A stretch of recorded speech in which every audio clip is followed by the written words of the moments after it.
Hello friends.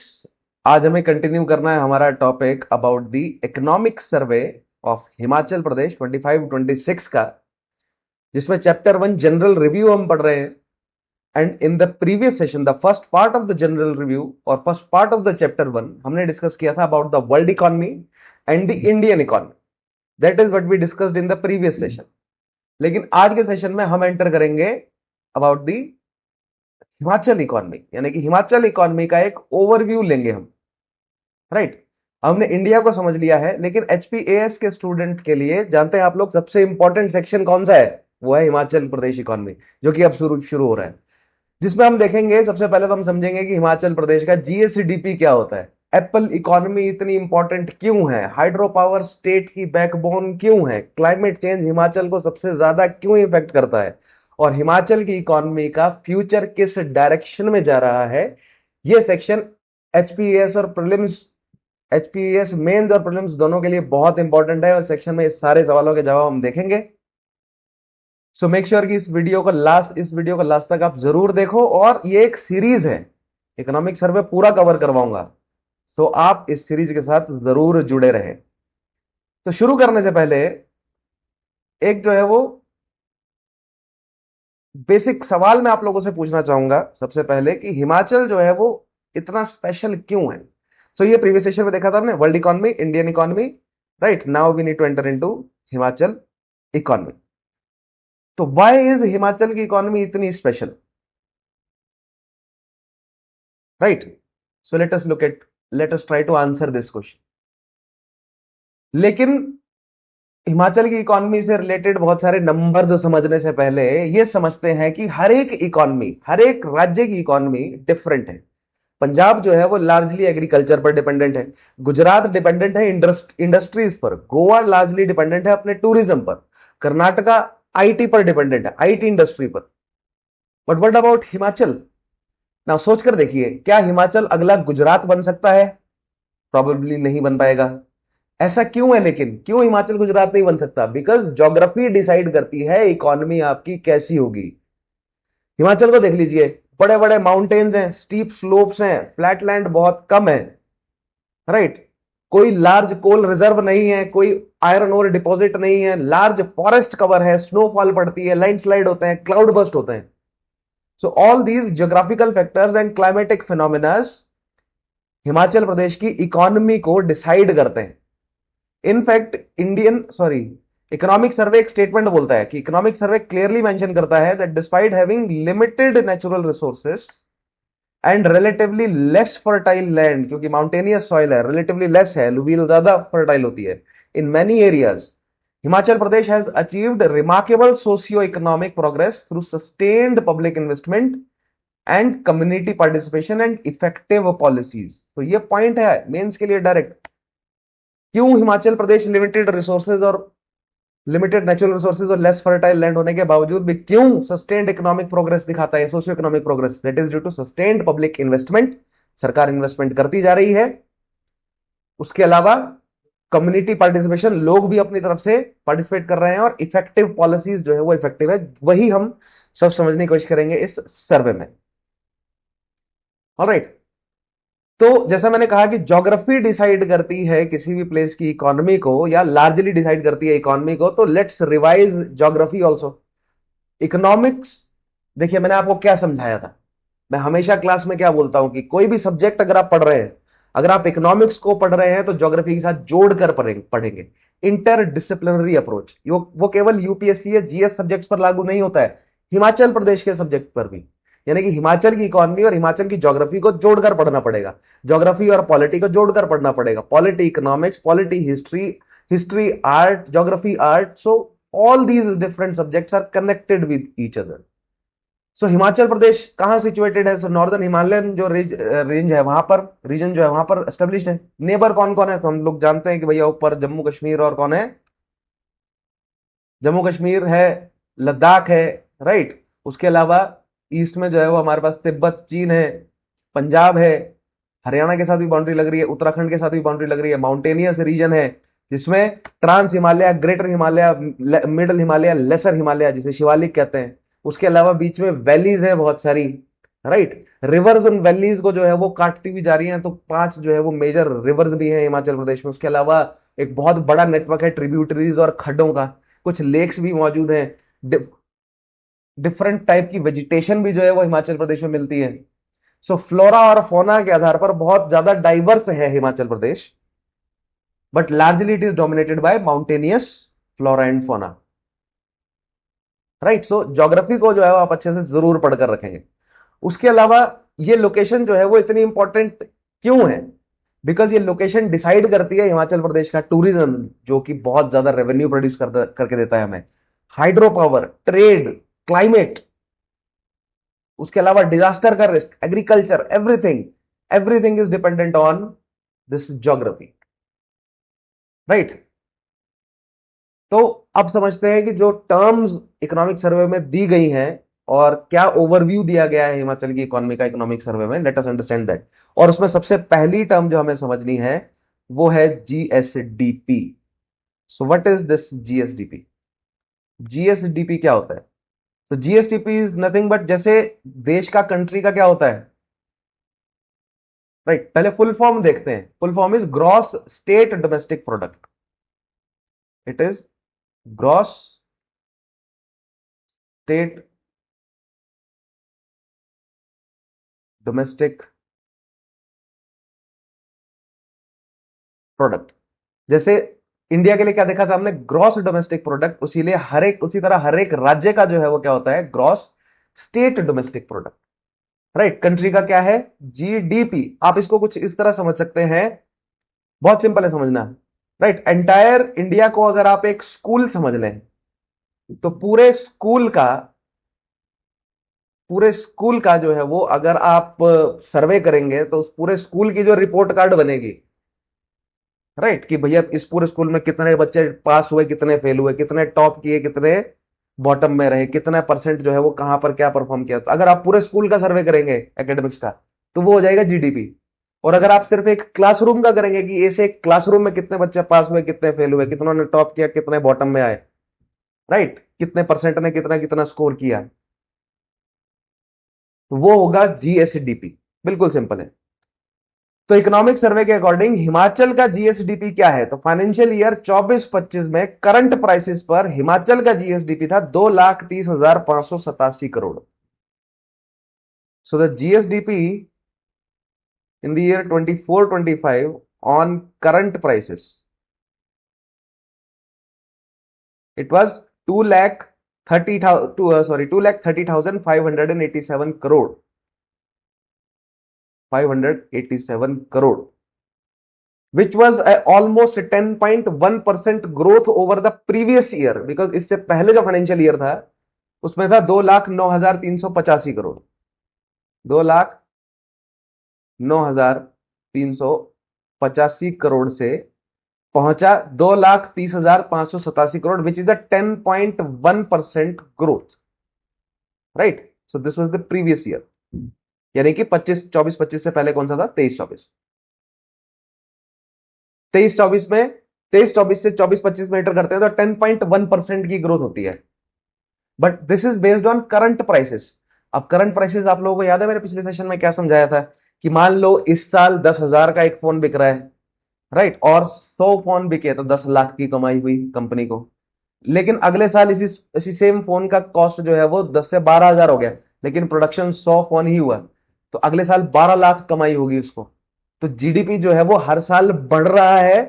किसके basis पर? Current prices. हर साल जो नए प्राइसेस आ रहे हैं इन्फ्लेशन की वजह से। लेकिन इन्फ्लेशन को अगर आप हर साल ऐड करते जाएंगे तो कैलकुलेशंस या मैक्रो इकोनॉमिक्स करने में बहुत मुश्किल हो जाती है। तो इकोनॉमिक्स क्या करते हैं? एक बेस ईयर सेट करते हैं, उसके हिसाब से देखते हैं कि प्रोड्यूस किस तरह हो रहा है। राइट। तो अगर आप रियल जीडीपी देखेंगे, राइट, रियल जीडीपी की बात करेंगे, तो सर्वे का फिगर क्या बताता है? कि जीएसडीपी जो है वो 1,44,656 करोड़,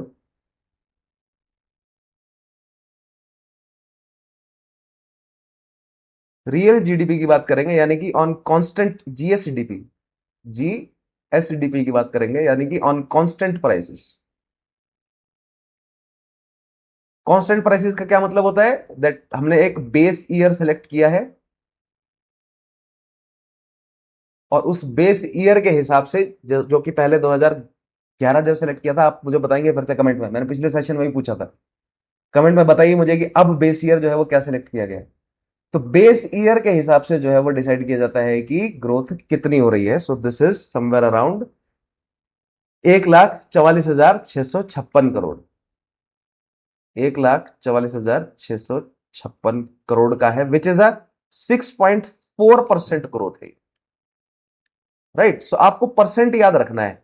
नंबर जो है वो हो सकता है कि आप कोशिश करो मगअप करने की, अगर आप रट सको नंबर को, लेकिन परसेंटेज तो याद रखना ही है आपको। सो रियल जीएसडीपी 6.4% है, लेकिन अगर आप नॉमिनल देखेंगे या करंट प्राइस पर देखेंगे सो इट इज 10.1%। ठीक है, तो ये आपको ध्यान रखना है, बहुत इंपॉर्टेंट फैक्ट है ये आपके लिए। नाउ रिमेंबर, आपको याद रखना है नॉमिनल ग्रोथ प्राइस भी इंक्लूड करती है और रियल ग्रोथ जो है वो सिर्फ एक्चुअल प्रोडक्शन देखती है। इसीलिए इकोनॉमिस्ट रियल ग्रोथ को ज्यादा इंपॉर्टेंस देते हैं, क्योंकि उससे मैक्रो इकोनॉमिक्स करने में आसानी हो जाती है। अब देखते हैं कि पोस्ट पेंडेमिक रिकवरी जो है वो हिमाचल प्रदेश ने कैसी करी। राइट, हिमाचल, ये हमने देख लिया, रियल ग्रोथ देख लिया, पोस्ट पेंडेमिक रिकवरी कैसी करी हिमाचल प्रदेश ने।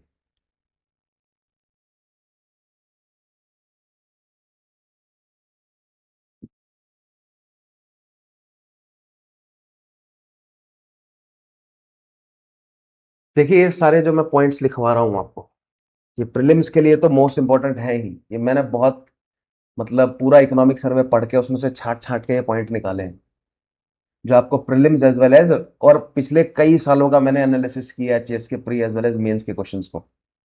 उसके बाद मैं आपको ये कंक्लूजन जो है वो दे रहा हूं। राइट, ये सभी पॉइंट्स, क्योंकि इसी यही अराउंड यही पॉइंट्स जो है वो प्रीलिम्स में, और इन्हीं पर ये जो मैं पॉइंट्स लिखवा रहा हूं इनके आधार पर मेंस में सवाल बनता है। तो प्री और मेंस दोनों के लिए टॉपिक प्रिपेयर करवा रहा हूं मैं ये। एट द सेम टाइम वो बच्चे जो वनडे एग्जाम देते हैं उनके लिए ये सारे जो प्री वाले जो पॉइंट है ये आपके एग्जाम में आ जाएंगे। So these video deserve, these video जो है सभी बच्चों को सर्व करती है। ठीक है, तो पोस्ट पेंडेमिक रिकवरी की बात करें, कोविड याद है आप लोगों को, 2020 का लॉकडाउन, टूरिज्म बंद हो गया था, फैक्ट्रीज बंद हो गई थी, होटल्स बंद हो गए थे, ट्रांसपोर्ट बंद हो गया था, सब कुछ एकदम स्लो हो गया था।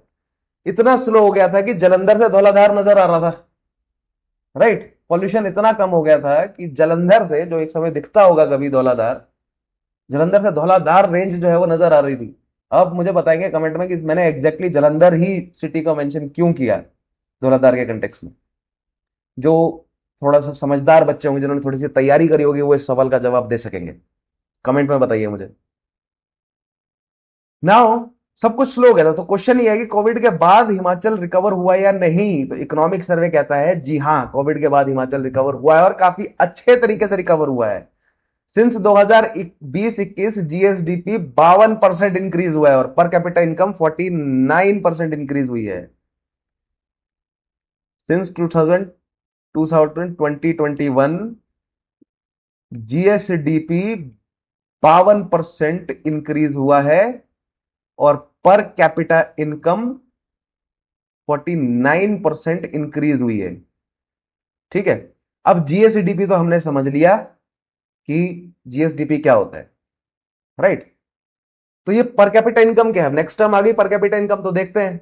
स्टूडेंट्स ऑफन कंफ्यूज करते हैं कि पर कैपिटा इनकम क्या है। तो सपोज करो, एग्जांपल लो, एक विलेज है उसमें 10 लोग रहते हैं, तो और 10 लोग, हर एक व्यक्ति 1 लाख रुपए कमाता है, तो टोटल इनकम हो गई उस विलेज की 10 लाख रुपए। राइट, और पर कैपिटा इनकम हो गई 1 लाख रुपए। समझ गए? तो बेसिकली टोटल इनकम से डिवाइड कर दो पॉपुलेशन को। राइट, लेकिन ध्यान रखिए ये एवरेज निकलता है। क्या मतलब हुआ इसका? मान लीजिए कि एक कमरे में मैं और अंबानी जी बैठे हैं, तो अचानक से जो है वो इस कमरे की एवरेज इनकम बहुत ज्यादा ऊपर चली जाएगी, है ना? लेकिन इसका मतलब ये तो नहीं है कि मैं बिलियनियर बन गया, वो बिलियनियर है। लेकिन अगर मैं और मेरी और गिनती उनके उनके साथ एक साथ की जाए, मेरी और उनकी गिनती, तो हम और एवरेज निकाला जाए तो एवरेज इनकम बिलियंस में चली जाएगी, जिससे शो होगा कि मेरी इनकम भी बिलियंस में है। लेकिन ऐसा नहीं है, पर कैपिटा इनकम जो है वो हर एक व्यक्ति की उनके इकोनॉमिक क्लास के हिसाब से अलग से कैलकुलेट होनी चाहिए। जो प्रेजेंट में जो पर कैपिटा इनकम है, अगर अगर मैं नेशनल लेवल की बात करूं, आप मुझे कमेंट में बताएंगे पहले तो प्रेजेंट पर कैपिटा इनकम है कितनी।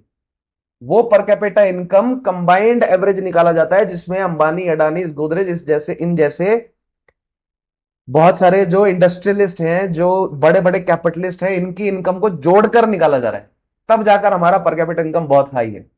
एक काम कीजिएगा, आज आपको मैं एक एग्जाम, एक जो है वो छोटी सी एक्सरसाइज देता हूं। आप एक काम कीजिएगा, इंडिया का सर्च कीजिएगा, इंडिया का पर कैपिटा इनकम निकालना है, लेकिन जितने भी टॉप 1 या टॉप 5% जो लोग हैं, जो सबसे ज्यादा कमा रहे हैं, उनको, उनकी इनकम को अगर हटा दिया जाए, यानी upper class, economically upper class की इनकम को हटा दें, तो मिडिल क्लास और लोअर क्लासेस का पर कैपिटा इनकम कितना बचेगा, वो आपको चेक करना है। और फिर उसे कंपेयर करना है अदर कंट्रीज के साथ, अदर अफ्रीकन और साउथ ईस्ट एशियन कंट्रीज के साथ, या मिडिल ईस्टर्न कंट्रीज के साथ कंपेयर करके देखिएगा। एक भयानक पिक्चर जो है वो आपके सामने खुल जाएगी। और अगर आप चाहते हैं कि इस पर एक सेपरेट वीडियो बनाऊं, तो वो भी मैं ले आऊंगा, कमेंट में बता दीजिएगा मुझे। राइट। तो पर कैपिटा इनकम जो है वो लिविंग स्टैंडर्ड का इंडिकेटर है, लेकिन वो परफेक्ट नहीं है। क्यों? क्योंकि वो एवरेज निकालता है। लेकिन अगर हम क्लास वाइज अलग अलग निकालें, तो हमें एक बहुत क्लियर डेटा जो है वो मिल जाएगा। समझ रहे हैं? सो पोस्ट पेंडेमिक जो है वो जबरदस्त रिकवरी इंडिया, हिमाचल की इकोनॉमी ने करी है। नेक्स्ट इज, सो पर कैपिटा इनकम समझ गए आप। Golden decade of Himachal, Himachal Pradesh का गोल्डन डेकेड 2010-11 से 2020-21 कंसीडर किया जाता है the golden decade of Himachal Pradesh. क्यों कंसीडर किया जा रहा है? बिकॉज बहुत तेजी से जो है वो ग्रोथ हुआ यहां पर। अब क्या नंबर्स हैं ग्रोथ के, आइए वो भी देखते हैं किस तरह जो है वो ग्रोथ हुई। So let us look at the golden decade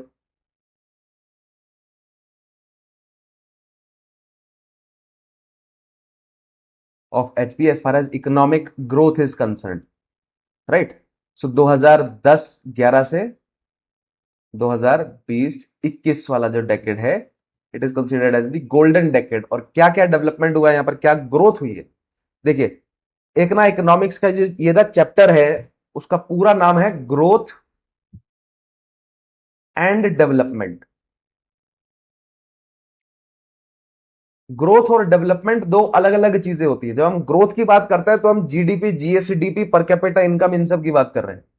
लेकिन जब हम डेवलपमेंट की बात करते हैं, तो हम देखते हैं कि मोर्टेलिटी इंडेक्स कैसा चल रहा है, हम देखते हैं कि हैप्पीनेस इंडेक्स कैसा चल रहा है, हम देखते हैं कि प्रेस फ्रीडम इंडेक्स कैसा चल रहा है, हम देखते हैं कि बीमारियां कितनी लग रही है लोगों को, हम देखते हैं एवरेज जो है वो लाइफ स्पैन इंक्रीज हो रहा है या डिक्रीज हो रहा है। सो डेवलपमेंट इन सब चीजों को भी इंक्लूड करता है। ठीक है, इंफ्रास्ट्रक्चरल डेवलपमेंट, राइट। उसके अलावा सोसाइटी की डेवलपमेंट, सोसाइटी में हेल्थ की डेवलपमेंट, सोसाइटी में एजुकेशन, मतलब एक होलिस्टिक अप्रोच लेकर चलते हैं। तो हमें केवल ग्रोथ नहीं पढ़ना होता है, क्योंकि ग्रोथ तो सिर्फ नंबर्स है। जैसे मैंने आपको बताया ना, अंबानी जी जब हमारे साथ जुड़ जाती है उनकी जीडीपी, तो हमारा पर कैपिटा इनकम ज्यादा दिखता है, या जीडीपी हमारी ज्यादा दिखती है। राइट। लेकिन अंबानी जी, अडानी जी, ये तो हैंडफुल ऑफ पीपल है ना, ये तो बहुत कम लोग हैं। जो मेजॉरिटी है, उनका क्या, उनका पता चलता है ग्रोथ से नहीं, डेवलपमेंट से पता चलता है उनके बारे में। राइट। लेकिन ये जो गोल्डन डेकेड है हिमाचल प्रदेश का, अगर आप पढ़ना चाहते हैं ना इस तरह के डीप कॉन्सेप्ट्स, अगर आप जेन्युइनली पढ़ने में इंटरेस्टेड हैं, ठीक है, ये नहीं कि हम बस एक गाइड बुक्स पढ़ लें। बहुत सारी मार्केट में हिमाचल प्रदेश के लिए गाइड बुक्स अवेलेबल है। ठीक है, वो गाइड बुक्स होती हैं, वो जिसमें पॉइंट बाय पॉइंट जो है वो दिया होता है, और पढ़ के जो है वो आप प्री सॉल्व कराएंगे और मेंस में फंस जाते हैं जाकर। ठीक है। अगर आप प्रॉपर तरीके से पढ़ना चाहते हैं, जेन्युइनली क्यूरियस हैं, तो मेक श्योर कि आप जो है वो अपवर्ड स्टडी को अप्रोच जरूर करें, हमारे पास जरूर आए क्लास लेने। If you are genuinely curious about understanding the different concepts, specially the difficult concepts. Right. So क्या है डेटा भाई? स्टेट का जीएसडीपी इस एक डेकेड में 167% ग्रो हुआ है, और पर कैपिटा इनकम 272% इंक्रीज हुई है। राइट। जीएसडीपी 167% इंक्रीज हुआ है इस डेकेड में, और पर कैपिटा इनकम जो है वो इंक्रीज हुई है 272%।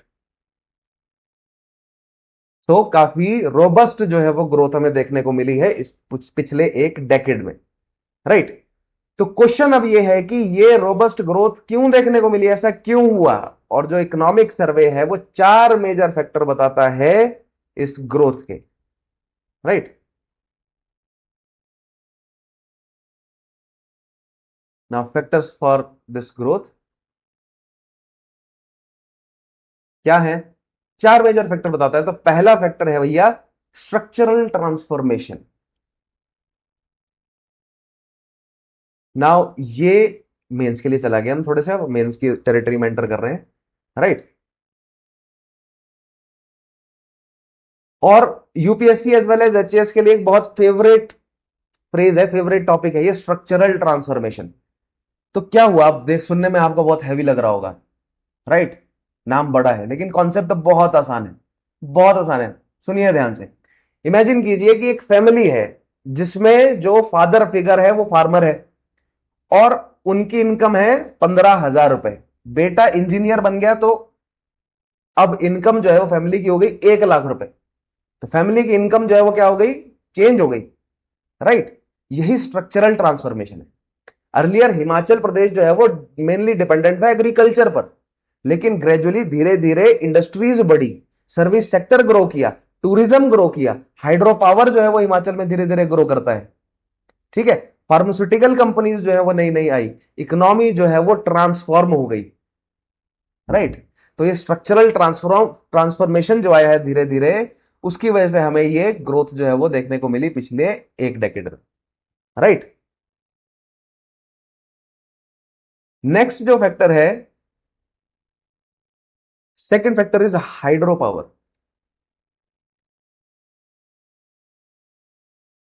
स्ट्रक्चरल ट्रांसफॉर्मेशन में पॉइंट्स मिल गए ना आपको?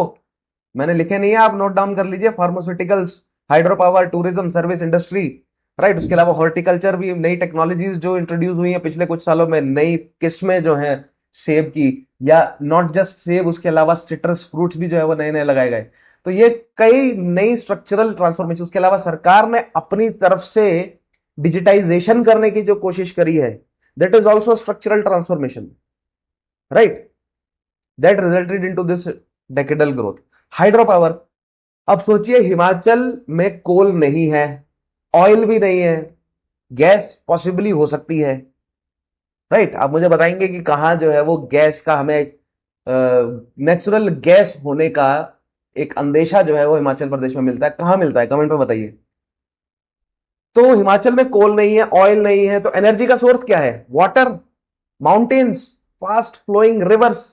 यही हिमाचल की स्ट्रेंथ है, यानी कि हाइड्रो पावर। तो जब रिवर का वाटर एक हाइट से गिरता है तो टरबाइन्स जो है वो घूमती हैं, उनके टरबाइन्स के घूमने से हाइड्रो इलेक्ट्रिक पावर जो है वो जनरेट होती है। और सर्वे ये कहता है कि हाइड्रो पावर स्टेट की energy security, revenue, employment, private investment सब में इंपॉर्टेंट रोल प्ले करता है। आपने देखा ही होगा, अगर आप ऐसे, जैसे मैं भरमौर वाले क्षेत्र से हूं, तो यहां पर जब डैम का काम चलता है तो बहुत मास लेवल पर लोगों को रोजगार मिल जाता है। लेकिन जब डैम बनने का काम रुक जाता है तो वो वही सेम लोग अनएम्प्लॉयड भी हो जाते हैं, राइट। लेकिन वो स्किल और एक्सपीरियंस जनरेट कर लेते हैं, राइट। यानी कि उसके बाद वो बाहर कहीं और भी जाकर जो है वो अप्लाई कर सकते हैं और उनको जॉब मिल सकते हैं, क्योंकि कहीं ना कहीं थ्रू आउट हिमालयन रेंज या थ्रू आउट इंडिया कहीं ना कहीं हाइड्रो पावर प्रोजेक्ट जो है वो काम कर ही रहे होंगे या बन ही रहे होंगे, राइट। तो they give experience to people. बहुत सारे लोग जो हैं वो अनस्किल्ड जो लेबर थे या बेरोजगार जो लोग थे, मैंने अपने एरिया की बात कर रहा हूं, भरमौर होली वाले एरिया में जितने भी डैम बने हैं उन डैम्स ने बहुत सारे लोगों को जॉब अपॉर्चुनिटी प्रोवाइड करी, फिर उनकी स्किल डेवलप करी, उनको इकोनॉमिक स्टेबिलिटी दी और उनकी स्किल्स इतनी डेवलप कर दी कि अब वो बाहर जाकर कहीं और जाकर नौकरी कर पा रहे हैं। जबकि अगर हाइड्रो पावर नहीं आती तो हो सकता है कि उनको मजदूरी खेती बाड़ी कर कर ही गुजारा करना पड़ता, but now they have developed a skill, right? So they are playing major role in, now a major role in the Himachal Pradesh's economy. तो स्टेट की energy security, revenue, employment, private investment भी बढ़ता है इन सब चीजों से। सब में इंपॉर्टेंट रोल प्ले करता है hydro power. Although this is just an overview है ना, हाइड्रो पावर को हमें अलग से समझना है। तीसरा फैक्टर है पब्लिक इन्वेस्टमेंट।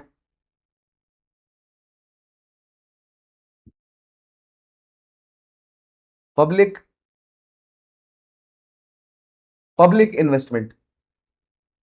तो क्या होता है भाई पब्लिक इन्वेस्टमेंट का मतलब है गवर्नमेंट जो अपनी तरफ से स्पेंड कर रही है। जहां भी पब्लिक वर्ड आएगा यानी वो गवर्नमेंट की बात चल रही है, क्योंकि गवर्नमेंट पब्लिक बनाती है, राइट। और जहां प्राइवेट की बात आएगी वो प्राइवेट सेक्टर है।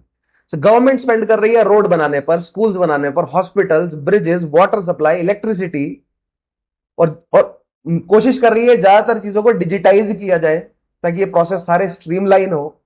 तो जब गवर्नमेंट इस तरह का इंफ्रास्ट्रक्चर बनाती है, राइट, कनेक्टिविटी जब बढ़ती है, इलेक्ट्रिसिटी जगह जगह पहुंचती है, हॉस्पिटल्स, ब्रिजेस, वाटर सप्लाई जगह जगह पहुंचते हैं, तो प्राइवेट कंपनीज भी इन्वेस्ट करने की कोशिश करती है। बड़ी बड़ी प्राइवेट कंपनीज दूर दराज के इलाके में अगर हॉस्पिटल बन जाए, सड़कें पहुंच जाए, पानी बिजली अच्छे से पहुंच जाए, तो कोई भी प्राइवेट बड़ी जो कंपनी है वो इन्वेस्ट करेगी, वो अपने इंजीनियर्स को वहां भेजेगी, अपने जो भी मतलब एग्जीक्यूटिव है उनको वहां भेजेगी, और उनके एग्जीक्यूटिव और इंजीनियर जाना भी चाहेंगे क्योंकि ये सब सुविधाएं वहां पर अवेलेबल होंगी। समझ रहे हैं? तो गवर्नमेंट ये सब सुविधाएं क्रिएट कर रही है ताकि इन्वेस्टमेंट जो है वो बढ़ सके। तो पब्लिक इन्वेस्टमेंट जो है वो प्राइवेट प्राइवेट इन्वेस्टमेंट को अट्रैक्ट करता है, राइट। प्राइवेट कंपनीज भी इन्वेस्ट करना जो है वो स्टार्ट करती हैं। इसको बोलते हैं मल्टीप्लायर इफेक्ट। एक रोड बनती है, उसके आसपास होटल्स खुलते हैं, रेस्टोरेंट्स खुल जाते हैं, पेट्रोल पंप लग जाता है, प्रॉपर्टी प्राइसेस बढ़ जाते हैं। यानी एक इन्वेस्टमेंट सरकार की पूरी इकोनॉमी को जो है वो चेंज कर देती है, राइट। रीजन नंबर 4 है ग्रोथ का, वो है हॉर्टिकल्चर।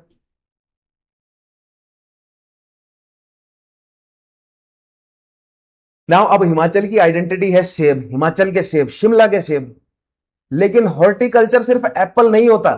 हॉर्टिकल्चर का मतलब है cultivation of fruits and flowers and vegetables and medicinal plants and mushrooms and honey and dry fruits.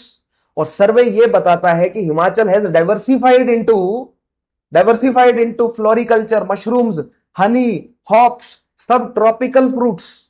यानी कि जो ट्रेडिशनल हिमाचल में नहीं लग सकते गर्म फ्रूट्स जैसे आम है या सिट्रस फ्रूट्स। यानी फार्मिंग का ट्रेडिशनल मॉडल जो है वो धीरे धीरे चेंज हो रहा है। फार्मर्स हाई वैल्यू क्रॉप्स की तरफ जो है वो शिफ्ट कर रहे हैं, जैसे कि मशरूम्स, राइट। सो अभी तक हमने क्या समझा कि हिमाचल की इकोनॉमी माउंटेन की वजह से यूनिक है।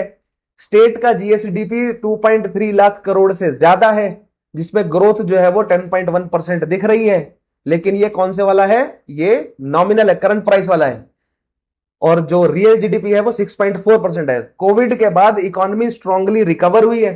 2010 से 2020 हिमाचल प्रदेश का गोल्डन ग्रोथ डेकेड रहा, और इस ग्रोथ के मेजर फैक्टर रहे hydro power, public investment, industrialisation और हॉर्टिकल्चर, राइट। नाउ अब हमें हिमाचल की सक्सेस स्टोरी तो देख ली, लेकिन एक सक्सेसफुल इकोनॉमी के सामने भी कई चैलेंजेस होते हैं। अब हम देखेंगे हिमाचल की इकोनॉमी के स्ट्रक्चर कैसे बदल रहे हैं, या एग्रीकल्चर की शेयर जो है वो कम क्यों हो रही है, या क्लाइमेट चेंज का सबसे बड़ा इंपैक्ट जो है वो क्या देखने को मिल रहा है हिमाचल की इकोनॉमी में, और हाइड्रो पावर और हॉर्टिकल्चर फ्यूचर में हिमाचल को कहां से कहां ले जा सकते हैं, राइट। और ये जो सेक्शन है ये एफपीएस के लिए बहुत इंपॉर्टेंट है, स्पेशली मेंस के लिए, राइट। सो अब हमें धीरे धीरे करके समझना है स्ट्रक्चरल ट्रांसफॉर्मेशन को, एग्रीकल्चर को, हॉर्टिकल्चर को, क्लाइमेट चेंज को, हाइड्रो पावर को, राइट। सो हिमाचल की ओवरऑल इकोनॉमी के बेसिक फैक्ट जो है वो समझ आ गए। अब हमें जो है वो स्ट्रक्चरल ट्रांसफॉर्मेशन में थोड़ा और अंदर एंटर करके समझना है, ठीक है। नाउ बात करते हैं स्ट्रक्चरल ट्रांसफॉर्मेशन की। Yes, structural transformation, how and where the structural transformation is visible in Himachal.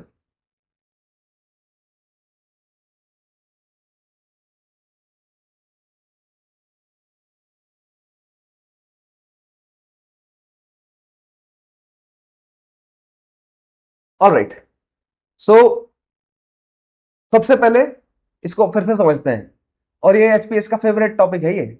इसको एक एग्जांपल से समझते हैं। सपोज कीजिए एक विलेज में 100 लोग रहते हैं, ठीक है। स्ट्रक्चरल ट्रांसफॉर्मेशन किस तरह होता है, स्ट्रक्चर्स किस तरह बदल जाते हैं। 100 लोग रहते हैं, 90 लोग जो है वो फार्मिंग करते हैं, और 5 लोग जो है वो शॉप चलाते हैं, और 5 लोग जो है वो लेट्स से टीचर हैं, जेई है, वगैरह वगैरह, अलग अलग जो है वो पेशे में। इस तरह 100 लोग हो गए। ये जो है वो ट्रेडिशनल इकोनॉमी है। लेकिन 20 साल के बाद अब 40 लोग जो है वो टूरिज्म की तरफ चले गए। किसी ने टैक्सियां डाल ली, राइट। किसी ने होम स्टे ओपन कर लिया, किसी ने होटल डाल लिया, सॉरी 40 लोग टूरिज्म की तरफ चले गए, है ना। 20 लोग जो है वो होटल्स उन्होंने डेवलप कर लिए, 15 लोग जो है वो आईटी कंपनीज में काम करने बाहर चले गए, और 10 लोगों ने जो है वो गवर्नमेंट जॉब एक्वायर कर ली, राइट। और सिर्फ 15 लोग ही पीछे बचे जो फार्मिंग करते हैं। तो अब मुझे बताइए कि क्या इस विलेज की इकोनॉमी बदल नहीं गई पूरी तरह? बिल्कुल।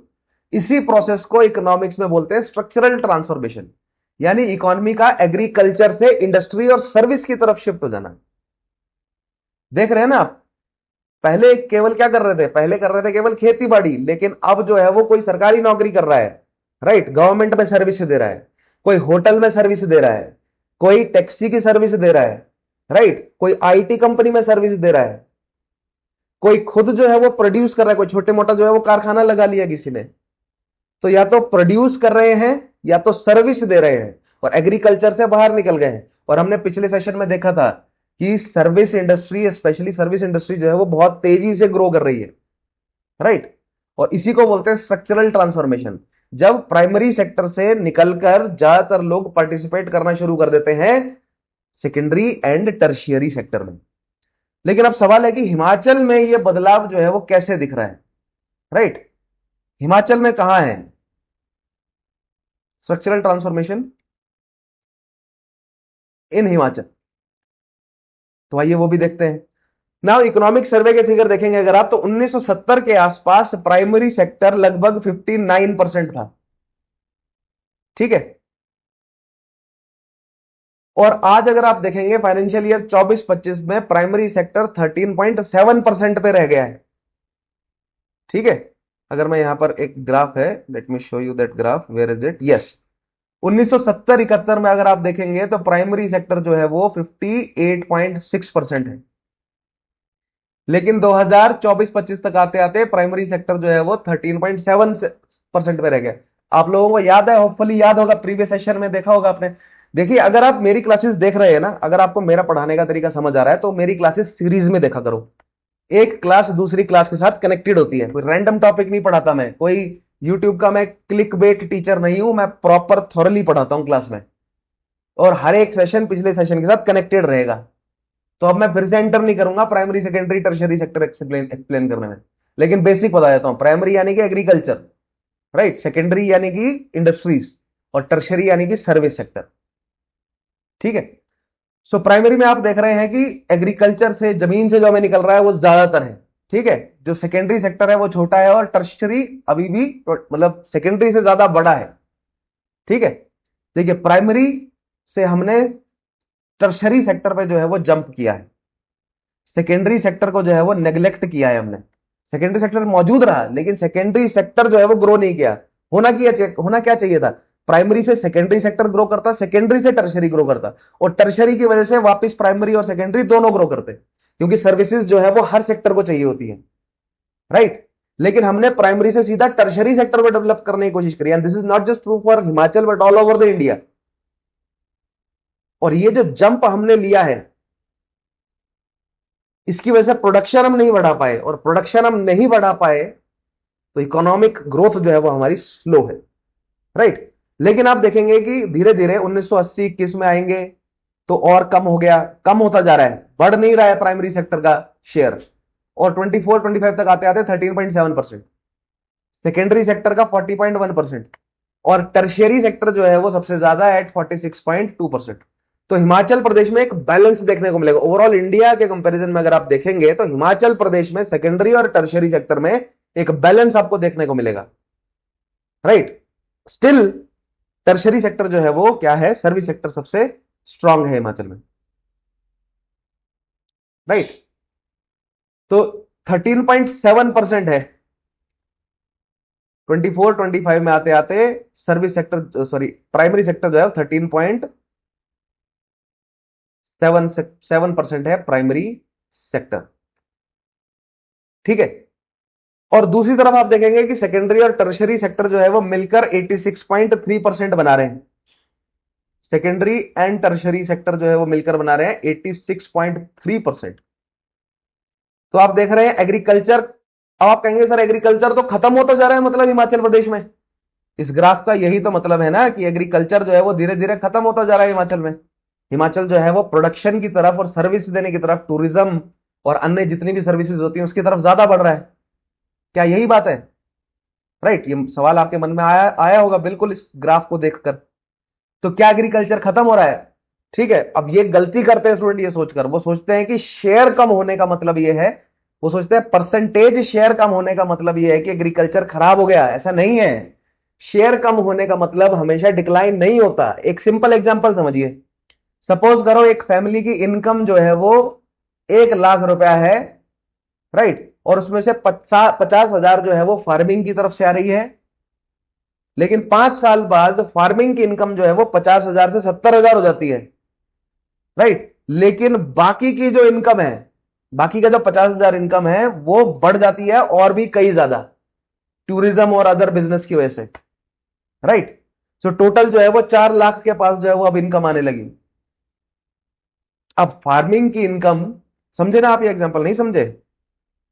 देखो, मान लो एक फैमिली है, उसकी इनकम जो है वो 1 लाख रुपया है प्रति वर्ष, जिसमें से 50,000 जो है वो फार्मिंग की तरफ से आ रहा है और 50,000 जो है वो सालाना बाकी जितनी भी प्रैक्टिसेस है उनकी, उसकी तरफ से आ रहा है, राइट। लेकिन 5 साल बाद लेट्स से फार्मिंग की इनकम बढ़ के उनकी 50 से 70,000 हो जाती है। लेकिन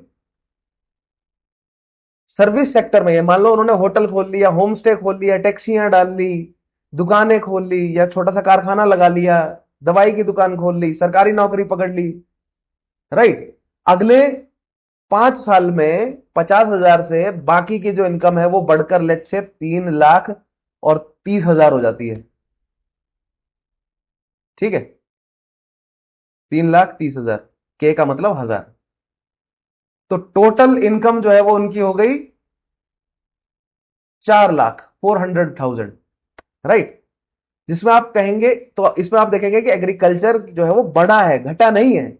लेकिन सेकेंडरी एंड टर्शरी सेक्टर जो है वो बहुत तेजी से इंक्रीज हुआ है एज कंपेयर टू एग्रीकल्चर। ऐसा नहीं कि एग्रीकल्चर कम हो गया, समझ रहे हैं ना? एग्रीकल्चर कम नहीं हुआ है, एग्रीकल्चर का शेयर कम हो गया है। क्यों? क्योंकि सर्विस और सर्विस इंडस्ट्री और सेकेंडरी जो सेक्टर है वो बहुत तेजी से ग्रो किया है। ठीक है, एग्रीकल्चरल इनकम भी बढ़ी है, लेकिन बाकी इनकम बहुत ज्यादा बढ़ गई, तो टोटल इनकम 4 लाख हो गई, राइट। आई होप अब आपको समझ आया होगा। तो एग्रीकल्चर इनकम जो है वो कम नहीं हो रही, एग्रीकल्चर खत्म नहीं हो रहा है हिमाचल में। हिमाचल में सेकेंडरी और टर्शरी सेक्टर तेजी से ग्रो हो रहे हैं, राइट। सो लेकिन फिर भी एग्रीकल्चर जो है वो इतना इंपॉर्टेंट क्यों है हिमाचल के लिए?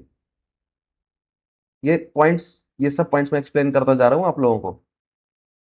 1 second, where is it? Yes, या agriculture is ending in Himachal? No.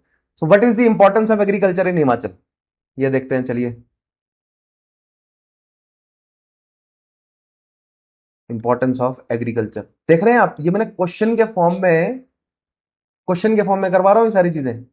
बीच बीच में जो फैक्ट्स आ रहे हैं वो आपके प्रीलिम्स में या वनडे एग्जाम में काम आएंगे, और जो मैं ये क्वेश्चन के फॉर्म में समझा रहा हूं ये आपको मेंस में काम आएगा। ठीक है, जो बच्चे मेंस लिखते हैं। आई होप समझ रहे होंगे आप अच्छे से इस कहानी को। नाउ एग्रीकल्चर फिर भी इंपॉर्टेंट क्यों है? सो इकोनॉमिक सर्वे एक बहुत इंपॉर्टेंट बात कहता है कि चाहे एग्रीकल्चर का शेयर कम हुआ हो, लेकिन एग्रीकल्चर आज भी हिमाचल की बैकबोन है। क्यों है? क्योंकि ये रूरल एम्प्लॉयमेंट देता है, लाइवलीहुड प्रोवाइड करता है, फूड सिक्योरिटी देता है, ट्रांसपोर्ट को सपोर्ट करता है, फूड प्रोसेसिंग इंडस्ट्री को सपोर्ट करता है, मार्केट नया क्रिएट करता है। यानी एग्रीकल्चर सिर्फ फार्मिंग नहीं है, पूरी रूरल इकोनॉमी एग्रीकल्चर के अराउंड जो है वो डेवलप्ड है, राइट। लेकिन एग्रीकल्चर की अपनी प्रॉब्लम्स भी हैं। प्रॉब्लम्स क्या क्या है एग्रीकल्चर की? आई होप एग्रीकल्चर की इंपॉर्टेंस के लिए पॉइंट्स आप समझ गए होंगे। पॉज करके लिख लीजिए, ये सारे पॉइंट्स हैं, और ये बिल्कुल कोई ऐसा ज्यादा कॉम्प्लेक्स पॉइंट नहीं है। एग्रीकल्चर ऑब्वियसली आपको एम्प्लॉयमेंट देता है, काम करते हैं, वहां से आप प्रोड्यूस करते हैं, वो बेचते हैं, ये आपका लाइवलीहुड है, राइट। आपको खाना देती है, ठीक है। उसके अलावा एग्रीकल्चर के साथ जो है वो प्रोड्यूस करके वो बेचने के लिए आपको जो है वो ट्रकों में लाद लाद के सामान ले जाना पड़ेगा, तो सड़कें बनानी पड़ेगी, तो ट्रांसपोर्ट डेवलप होगा। और वो जो ट्रकों में भर भर के सामान जो ले जाया गया है वो फैक्ट्री में डंप करके उससे नया प्रोडक्ट बनाया गया, तो वो इंडस्ट्रीज को भी सपोर्ट करता है, नया मार्केट क्रिएट करता है।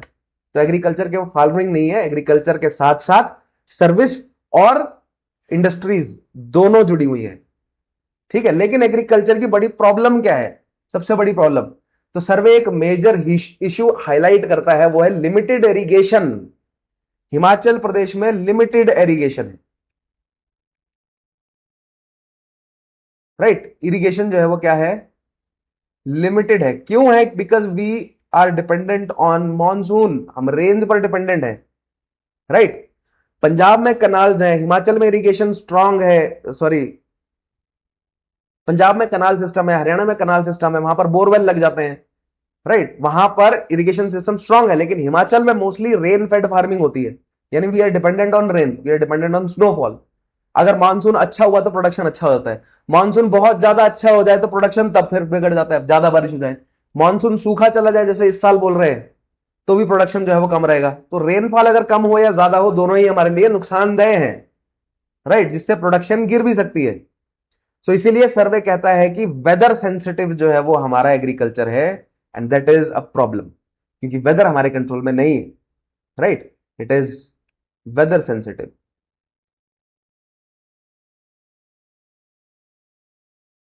आगे डिटेल में पढ़ेंगे, don't worry, this is just an overview. आप कहेंगे सर ओवरव्यू में इतना डिटेल में पढ़ा रहे हो, तो डिटेल में कैसे पढ़ाओगे, बहुत बहुत डिटेल में। और अगर आप पढ़ने के शौकीन हैं, पढ़ने में मजा आता है आपको, ठीक है, मुझे सिर्फ उन्हीं बच्चों को पढ़ाने में मजा आता है जिनको पढ़ने में भी मजा आता है। अदरवाइज तो फिर ये बेसिकली ट्रांजैक्शन हो गया एक फाइनेंशियल, राइट। वो नॉलेज इंपार्ट करने का मजा तभी आता है जब बच्चा भी सामने से जेन्युइनली क्यूरियस हो चीजों को समझने के लिए, वो एप्टीट्यूड हो आपके अंदर, तभी एचपीएस टी सेट करवाता है, चेक करता है कि बच्चों के अंदर उतना दिमाग भी है या नहीं है, या सिर्फ सपने लेकर आ गए हो, राइट। सो हॉर्टिकल्चर पर आते हैं।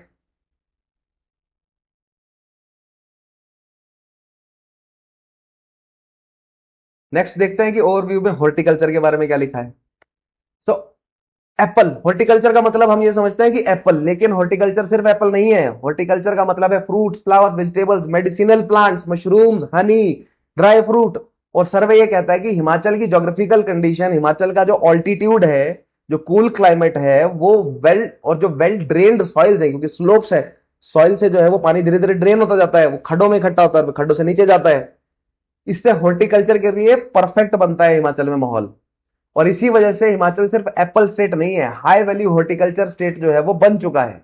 लेकिन एप्पल क्यों इंपॉर्टेंट है, राइट, इसमें अगर हम देखें तो वाई एप्पल इज इंपॉर्टेंट। पहले आपको ये पॉइंट समझ आए ना कि हिमाचल, सिर्फ हिमाचल में हॉर्टिकल्चर जो है वो क्यों डेवलप हुआ है, इतना कारण क्या क्या है, राइट। उसमें से एप्पल इंपॉर्टेंट क्यों है, हिमाचल की इकोनॉमी का एक बहुत बड़ा पिलर है एप्पल। सोचिए, एप्पल ग्रो होता है, फार्मर जो है वो एप्पल ग्रो करता है, लेबर को जो है वो उसमें एम्प्लॉयमेंट मिलती है। एप्पल जब पूरा पक जाता है, फिर उसको तोड़कर ट्रांसपोर्ट करने में जो है वो प्रॉपर एम्प्लॉयमेंट मिलता है। उसके अलावा कोल्ड स्टोरेज किया जाता है, उसके बाद पैकेजिंग इंडस्ट्री काम करती है, फिर मार्केट तक पहुंचाया जाता है, फिर एक्सपोर्ट भी होता है उसका। तो यानी कि एक एप्पल लगभग 10 इंडस्ट्रीज को इनकम जो है वो प्रोड्यूस करके देता है ना। अकेला एप्पल जो है वो केवल किसान को इनकम नहीं देता, एप्पल जो है वो मजदूरों से लेकर, ड्राइवर से लेकर, जिसकी गाड़ी है उससे लेकर, जिसको रोड बना रहा है उसको ठेकेदार, उससे लेकर जो कोल्ड स्टोरेज कर रहा है, जो आड़ती है, जो आड़तियों के पास मजदूर है, उसके अलावा जो पैकेजिंग कर रहे हैं, फिर जो मार्केटिंग कर रहे हैं, फिर जो बेच रहे हैं, फिर शॉपकीपर्स, 10 डिफरेंट तरह की जो है वो इंडस्ट्रीज को सपोर्ट कर रहा है एक एप्पल। लेकिन हम बहुत ज्यादा एप्पल पर डिपेंडेंट हो गए, क्योंकि सबको एप्पल पसंद है। हम बहुत ज्यादा, हमारी इकोनॉमी, हिमाचल की इकोनॉमी बहुत ज्यादा एप्पल पर डिपेंडेंट हो गई, राइट। और यहीं पर इकोनॉमिक सर्वे एक वार्निंग देता है, एक वार्निंग इशू करता है इकोनॉमिक सर्वे। इकोनॉमिक सर्वे कहता है कि एप्पल या हॉर्टिकल्चर का जीवीएस 76% कंट्रीब्यूट करता है, राइट। ग्रॉस वैल्यू एडिशन में हॉर्टिकल्चर का जीवीएस 76% कंट्रीब्यूट करता है, हॉर्टिकल्चर में भी एप्पल। और फ्रूट एरिया लगभग 50% है। वार्निंग क्या है? जीवीए में 76% है, और जो फ्रूट एरिया है, टोटल जितने भी फ्रूट उगाए जा रहे हैं उनमें से फ्रूट एरिया जो है वो 50% है। राइट? ये मैं एप्पल की बात कर रहा हूं, दिस इज फॉर एप्पल, कि एप्पल जो है वो टोटल जो हिमाचल की इकोनॉमी में वैल्यू ऐड कर रहा है वो 76% है, out of all the horticulture. Right? जिसमें से 50% है वो, यानी कि 50% एप्पल है और 50% जो है वो बाकी के हैं, plum, pears, lychees, grapes, oranges, malta, जो बाकी के जितने भी फ्रूट लग रहे हैं वो बाकी का 50% है, और एप्पल अकेला 50% है, और अकेला 50% एप्पल 76% जो है वो दे रहा है, और बाकी के 50% केवल 24% दे रहे हैं। यानी कि we are very heavily dependent on apple, और apple is heavily dependent on snowfall. Right? तो अगर मान लो कि अगर एप्पल में किसी तरह की प्रॉब्लम आ जाए, एप्पल प्रोडक्शन जो है वो क्लाइमेट की वजह से गिर जाए, तो पूरी रूरल इकोनॉमी जो है वो तबाह हो जाएगी, क्योंकि बहुत सारी इंडस्ट्रीज एप्पल के साथ जुड़ी हुई, और यही पिछले साल जो है वो हुआ भी। पिछले साल याद है आप लोगों को, हमारे यहाँ भरमौर वाले एरिया में एक तो रेनफॉल, मतलब बहुत जो भयंकर बारिशें हुई उसकी वजह से सेब जो है वो ठीक से मार्केट तक नहीं पहुंच पाया। ठीक है, उससे पहले भी चिलिंग पीरियड अच्छा नहीं गया था, तो सेब का प्रोडक्शन भी ज्यादा नहीं था। तो बहुत बुरा जो है वो एक साल गुजरा है भरमौर होली के लोगों का। क्यों? Due to climate. Right? So horticulture जो है वो हमने एप्पल पर इतना ज्यादा इन्वेस्ट तो कर दिया है, लेकिन वार्निंग भी जो है वो जारी करता है कौन? Economic survey. So risk associated with Apple, will discuss this आगे आने वाले सेशन में। Right? So horticulture, wise Apple important and risk associated. Next बात करते हैं, फिर क्लाइमेट चेंज तक आए गए हम, तो क्लाइमेट चेंज की बात कर लेते हैं और देखेंगे why Himachal is so vulnerable to climate change. Let us talk about climate change. I hope जो इंपॉर्टेंट फैक्ट्स मैं बीच में लिखवाता जा रहा हूं आप उन फैक्ट्स को नोट कर रहे हो। राइट? सो अब चैप्टर का सबसे इंपॉर्टेंट टॉपिक है climate change. Now students, climate change सिर्फ इन्वायरमेंट का टॉपिक समझ लेते हैं, ऐसा नहीं है। मैंने कहा ना, हर एक टॉपिक आपस में जुड़ा हुआ है, क्लाइमेट चेंज इकोनॉमिक्स के साथ जुड़ा हुआ है। राइट? एग्जाम्पल देता हूं, अगर क्लाउड बर्स्ट होता है तो रोड टूट जाती है, ब्रिजेस टूट जाते हैं, होटल्स बंद हो जाते हैं, टूरिस्ट नहीं आ पाते। जैसे मान लीजिए शिमला जैसे एरिया में हैं आप, और वहां पर बारिश हो जाए भयंकर और लैंडस्लाइड हो जाए। अब लैंडस्लाइड होते ही सरकार को पहले तो रोड ठीक करनी पड़ेगी, वापस सरकार को खर्चा। ठीक है? होटल्स जो है वो बंद हो जाएंगे, उसकी वजह से टूरिज्म जो है वो डिस्टर्ब हो जाएगा, एप्पल ट्रक्स जो है वो टाइम से नहीं पहुंच पाएंगे, तो पूरी इकोनॉमी इफेक्ट हो जाएगी। इसीलिए क्लाइमेट चेंज जो है वो डायरेक्टली इकोनॉमी पर इफेक्ट करता है। This is just one example. Right? Then why HP is vulnerable. Vulnerable का मतलब होता है कि एचपी जो है वो ज्यादा रिस्क में क्यों है। तो तीन रीजंस जो है वो सर्वे ने बताए हैं। पहला कि यंग फोल्ड माउंटेन्स है। क्या है हिमाचल प्रदेश में? यंग फोल्ड माउंटेन्स, यानी कि जो हिमालय है it is still young, 4.5-5 crore साल पुराना है, लेकिन जियोलॉजिकल टाइम स्केल में ये तो अभी बचपना है, लड़कपन है। इसीलिए लड़कपन में गलतियां हो जा रही है हिमालय से, और वो जगह जगह फिसलता जाता है। राइट? जिससे हमारी इकोनॉमी पर जो है वो बहुत भारी प्रेशर पड़ता है। राइट? ऐसा नहीं है, इंसानों ने हिमालय के ऊपर ज्यादा प्रेशर बनाया हुआ है, ये तो कुदरत है। कुदरत तो अपनी तरह बिहेव करेगी, कुदरत थोड़ी कंसीडर करेगी कि हमें जो है वो ज्यादा खर्चा पड़ रहा है। राइट? दूसरी बात करें तो स्टीप स्लोप्स हैं। स्टीप स्लोप्स की वजह से एक तो लैंडस्लाइड का खतरा जो है बहुत ज्यादा बढ़ जाता है, और दूसरा रोड चौड़ी करना जो है बहुत मुश्किल हो जाता है। राइट? और तीसरा है रेन्स, वो भी हैवी, जिनकी वजह से आते हैं क्लाउड बर्स्ट, जिनकी वजह से आते हैं फ्लैश फ्लड्स, जिनकी वजह से आते हैं खड्डे जो है वो भर जाती है, और उसके आसपास लोगों ने घर बनाए हुए, घर वो टूट जाते हैं। देखा ही होगा आपने पिछले साल, पिछले 2-3 सालों में भयंकर मानसून ने जो है वो हमें पिक्चर दिखाई है कि कुदरत जो है वो कितनी भयानक हो सकती है। राइट? तो ऐसे में हमारा राज्य जो है वो क्या प्लान लेता है, क्या एक्शन लेता है? सॉरी, नॉट प्लान, तो स्टेट एक्शन प्लान क्या है इसमें? Now let us look at that. So economic survey बताता है कि हिमाचल ने क्लाइमेट चेंज को बहुत सीरियसली लिया है। नाउ गवर्नमेंट ने फोकस किया है क्लाइमेट रेजिलिएंट फार्मिंग पर, यानी ऐसी फार्मिंग की जाए, ऐसे बीज या ऐसी वेराइटीज यूज की जाए जो ज्यादा बारिश या कम बारिश में को भी झेल जाए, क्लाइमेट रेजिलिएंट हो, राइट। लैंड को जो है वो सस्टेनेबली इस्तेमाल किया जाए ताकि भविष्य जो हमारी जनरेशन है उनके लिए भी थोड़ी उपजाऊ भूमि हम छोड़ दें, राइट। अपने इंस्टीट्यूशंस को स्ट्रांग करना, डिजिटाइज करना अपने इंस्टीट्यूशंस को, ज्यादा से ज्यादा जल्दी से जल्दी जो है वो लोगों तक राहत पहुंचाई जाए। डिजास्टर मैनेजमेंट में वार्निंग्स जो है वो पहले इशू करना, ये सब फ्यूचर के लिए बहुत इंपॉर्टेंट है, राइट। तो स्टेट जो है वो कई तरह से एक्शन ले रही है, और पिछले कुछ सालों में हमने देखा कि डिजास्टर हुआ तो बढ़ चढ़कर जो है वो, ऐसा आप क्रिटिसाइज नहीं कर सकते। मैं गवर्नमेंट की बात नहीं कर रहा हूं, मैं स्टेट की बात, गवर्नमेंट, मैं किस पार्टी की गवर्नमेंट इसकी बात नहीं कर रहा हूं, मैं स्टेट एज ए होल की बात कर रहा हूं। तो स्टेट ने काफी सपोर्ट करने की कोशिश करी है जनता की डिजास्टर में, ठीक है, चाहे वो एक पार्टी की गवर्नमेंट है या दूसरी की होगी। अभी अगर एक पार्टी की है, नेक्स्ट अगर दूसरी की भी होगी तो दूसरी पार्टी की गवर्नमेंट भी सेम ही एक्शन लेगी, या हो सकता है कि बेटर एक्शन ले, राइट, समय के साथ, क्योंकि टेक्नोलॉजीज और रिसोर्सेज बढ़ते जाएंगे। नेक्स्ट बात करें हाइड्रो पावर की।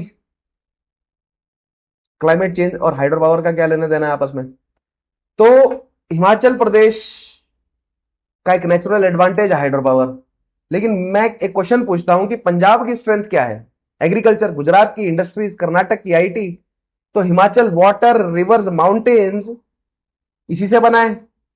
तो हाइड्रो पावर जो है हिमाचल की एक बड़ी जो है वो बड़ी पावर बन जाती है, राइट। और हाइड्रो पावर कैसे काम करता है वो आप समझते ही हैं, लेकिन इसकी इंपॉर्टेंस क्या है, इंपॉर्टेंट क्यों है?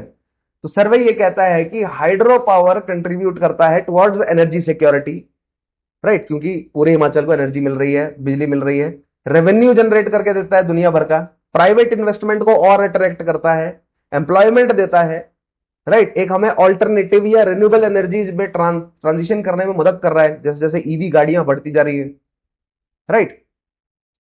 और अगर Himachal efficiently hydro power develop करता है तो स्टेट की इनकम जो है वो ग्रेजुअली बढ़ेगी। सो हाइड्रो पावर में बार बार क्यों मेंशन करो, it is an important topic और ये हमें पढ़ना पड़ेगा डिटेल में, ठीक है। प्राइवेट सेक्टर का क्या रोल है? The role of the private sector, hydro power, role of private sector. अब ये अलग हो गया टॉपिक, ठीक है, ये क्लाइमेट क्लाइमेट चेंज के अंडर नहीं है, ये अलग से पढ़ रहे हैं। प्राइवेट सेक्टर का क्या रोल है ना? पहले गवर्नमेंट ही ज्यादा प्रोडक्ट्स बनाती थी या प्रोजेक्ट्स बनाती थी, अब सर्वे ये कहता है कि प्राइवेट सेक्टर की पार्टिसिपेशन जो है वो एनकरेज की जा रही है। क्यों? क्योंकि प्राइवेट कंपनीज जो है वो अपनी तरफ से टेक्नोलॉजीज लाएंगी, ज्यादा इन्वेस्टमेंट लेके आएंगी, एफिशिएंसी बढ़ेगी, उससे एम्प्लॉयमेंट जो है वो क्रिएट करेंगी प्राइवेट कंपनीज, या करती हैं। लेकिन गवर्नमेंट क्या काम करती है? रेगुलेशन का। तो जो एलपीजी है ना, लिबरलाइजेशन, प्राइवेटाइजेशन, ग्लोबलाइजेशन, उससे पहले गवर्नमेंट का मॉडल था 90-10 का, यानी 90% चीजें गवर्नमेंट कंट्रोल करेगी और 10% प्राइवेट सेक्टर को, राइट। लेकिन अब जो है वो धीरे धीरे अगले 20, 25, 30 सालों तक आप देखेंगे कि गवर्नमेंट कोशिश कर रही है 10-90 मॉडल लाने का, कि 90% जो है वो चीजें प्राइवेट सेक्टर हैंडल करे और 10% गवर्नमेंट। गवर्नमेंट काम करे of facilitator and regulator, right, यानी कि प्राइवेट कंपनीज को अपनी इंडस्ट्रीज सेट करने में गवर्नमेंट फैसिलिटेट करे, मदद करे, ठीक है, और फिर उनको मार्केट को रेगुलेट करे, रूल्स बनाए ताकि फेयर गेम जो है वो हो सके, right,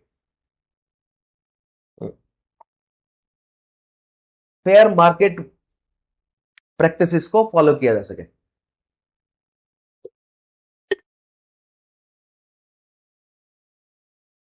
alright, so private sector is obviously important. उसके अलावा वेलफेयर प्रोग्राम्स जो है वो हिमाचल गवर्नमेंट क्या क्या लेकर आती है?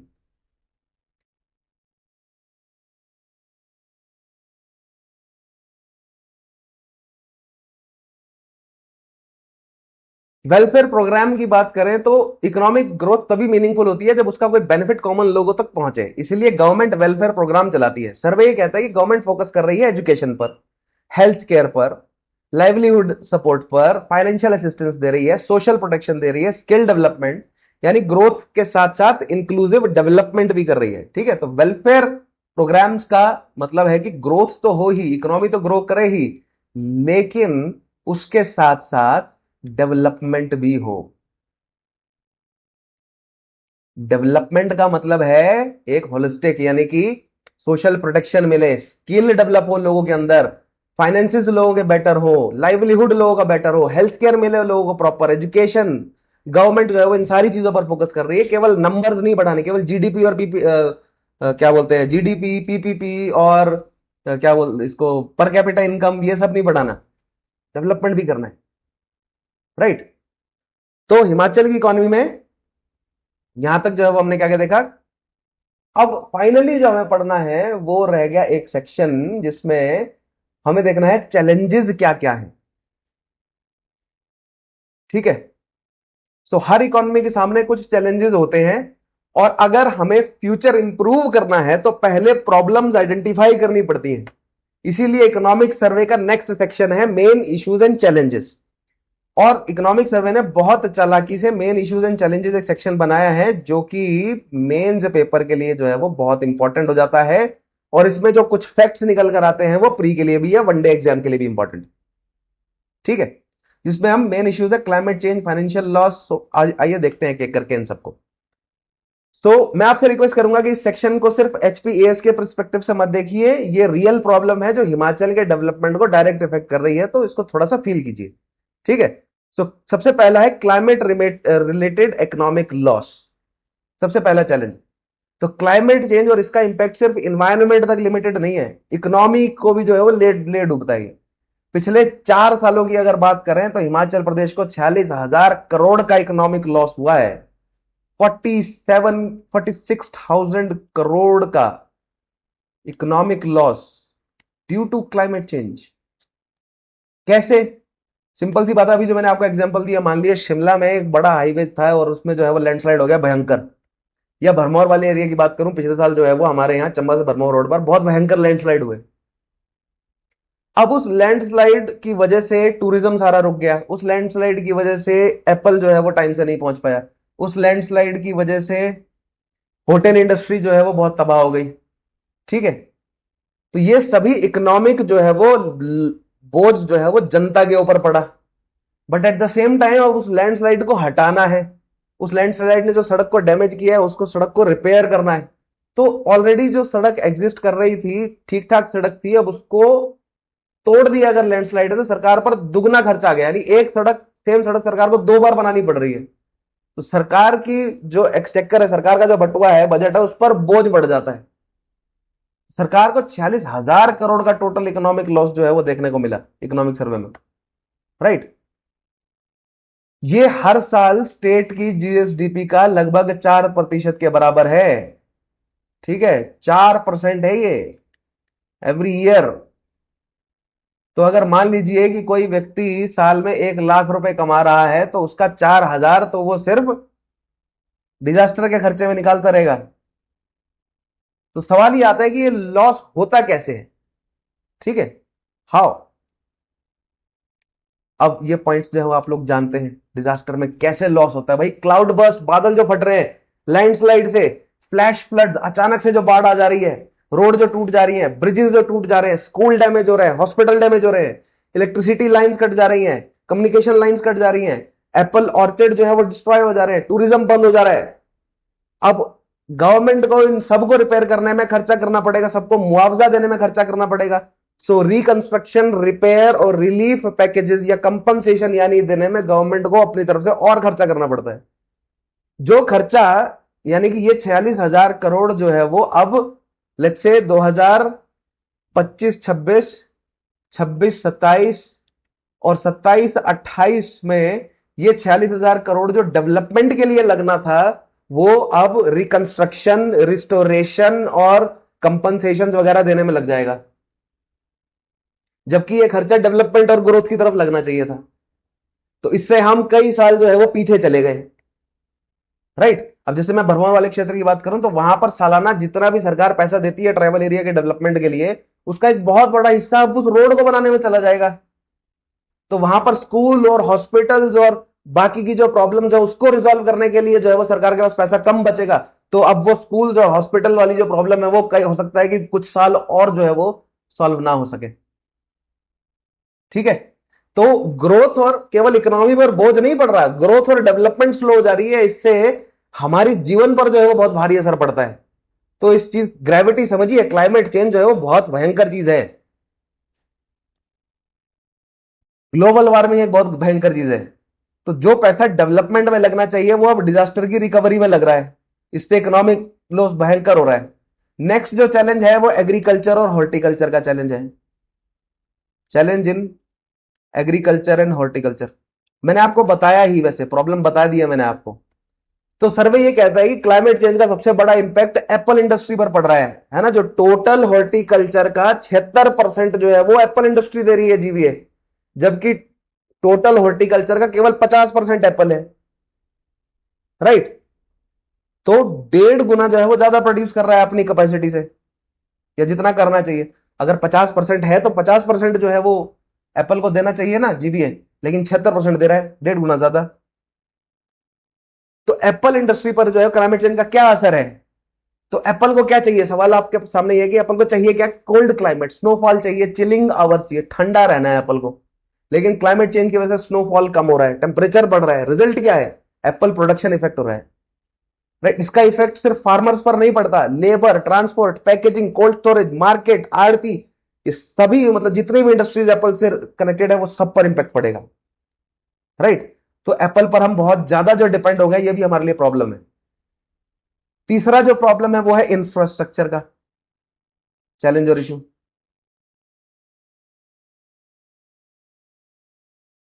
इंफ्रास्ट्रक्चर का मतलब ये होता है कि भाई जो भी बिल्डिंग्स हैं, ठीक है। अब हिमालय की जो टेरेन है, माउंटेन ब्यूटीफुल तो है, लेकिन इंफ्रास्ट्रक्चर बनाना यहां बहुत मुश्किल है। रोड बनाना, रोड बनाई तो लैंडस्लाइड आ जाती है हर साल, हर साल मानसून में हमारा रोड जो है वो खराब हो जाता है, राइट। ब्रिज बनाया तो क्लाउड बस्ट में ब्रिज टूट जाते हैं। तो सर्वे स्पेसिफिकली मेंशन करता है कि cloud burst, landslide, flash floods, ये टूरिज्म और हॉर्टिकल्चर सप्लाई चेन को तो इफेक्ट करते ही है, राइट। लेकिन इमेजिन कीजिए एप्पल सीजन चल रहा हो और रोड बंद हो जाए, ट्रक ही ना जा पाए, तो फार्मर का जो है प्रॉपर लॉस होगा।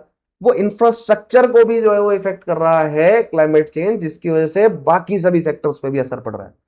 सरकार की जेब पे खर्चा तो है ही, राइट। नेक्स्ट चैलेंज है limited fiscal space.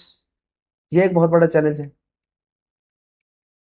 Limited fiscal space है। क्या मतलब हुआ इसका, बहुत भारी शब्द है limited fiscal space. Simple language में बताऊं मैं आपको कि गवर्नमेंट के पास कितना पैसा अवेलेबल है और गवर्नमेंट कितना इनकम जो है वो कहां से कमा रही है, राइट। गवर्नमेंट टैक्सेस लगा रही है, गवर्नमेंट को सेंटर से ग्रांट मिल रही है, गवर्नमेंट उधार ले रही है। अगर इनकम इनमें से कम पड़ गई और एक्सपेंडिचर बढ़ गया तो इसको बोलते हैं फिस्कल डेफिसिट। सॉरी, ये है हमारा fiscal space, not fiscal deficit. Fiscal deficit भी कुछ यही कॉन्सेप्ट है। तो सॉरी, तो गवर्नमेंट के पास डेवलपमेंट के लिए पैसे जो है वो कम बचते हैं, क्यों, क्योंकि डिजास्टर में खर्चा हो जा रहा है बहुत सारा।